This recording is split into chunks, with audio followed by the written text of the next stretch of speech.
come up with some movies to watch for this one. Just wasn't thinking about it. Oh. See, I would have recommended Dinner Rush, but Dinner Rush is such a fucking hard movie to find. I don't even know that it was put out on DVD, but I don't know if it was ever put out on Blu-ray.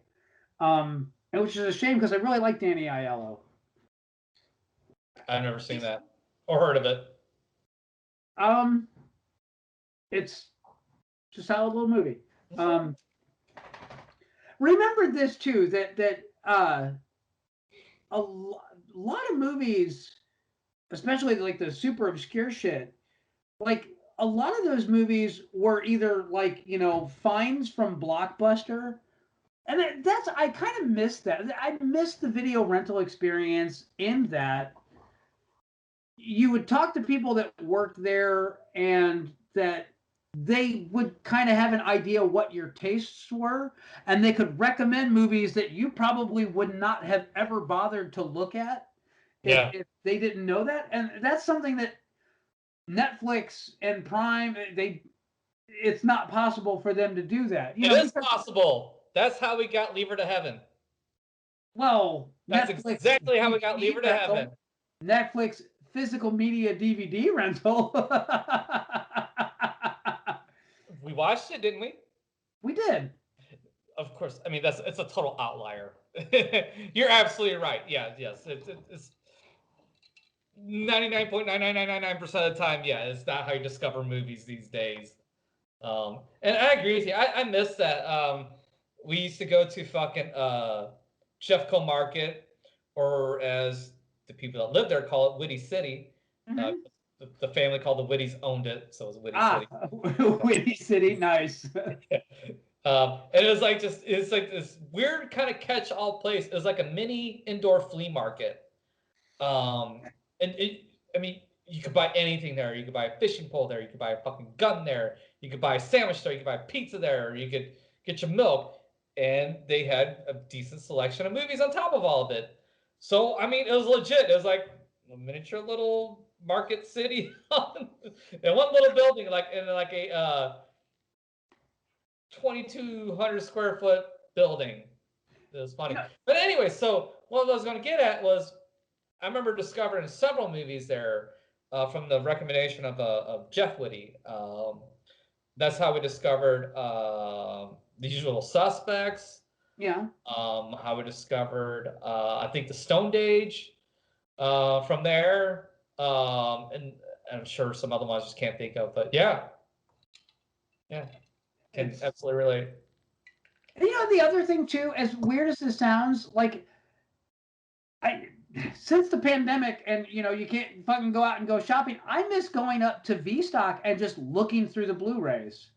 Because, if it's a named movie, I can get on fucking Amazon, type the name in, and they'll ship it here. But you know what I can't do on Amazon? Browse through a genre of films. I can't fucking, just start at A and work my way to Z and see, oh, hey, you know what? I haven't seen that in a while. I'll buy that on Blu-ray. Or, hey, I don't know what the fuck this is, but it's got this person, and it's written by this person. I dig this. I want to buy this. Fuck it. It's only $20. I miss that shit. So, but...